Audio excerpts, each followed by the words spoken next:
Hello दोस्तों, जय श्री राम। तो कैसे आप सब?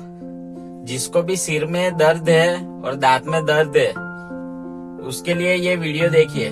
મિત્રો, જેને ભયંકર માથું દુખતું હોય અથવા કોઈ પણ પ્રકારના દાંતનો પ્રોબ્લેમ હોય ને, તો એના ઉપર આ વનસ્પતિ છે ને, જે તમને દેખાય છે ને, એ વનસ્પતિ જાદુ જેવું કામ કરે છે.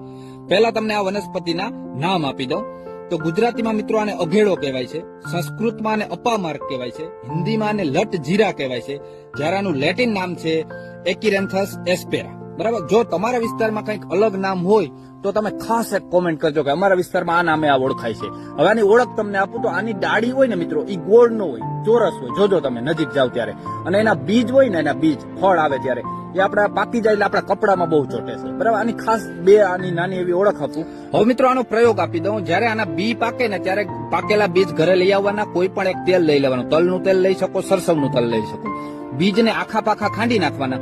પછી તેલ ગરમ કરો ને ત્યારે એમાં નાખી દેવાના.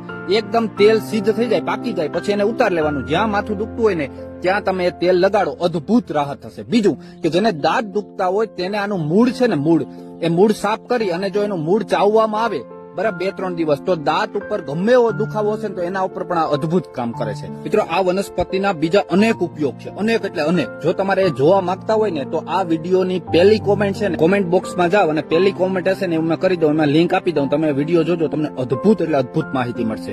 જય ગિરનારી મિત્રો.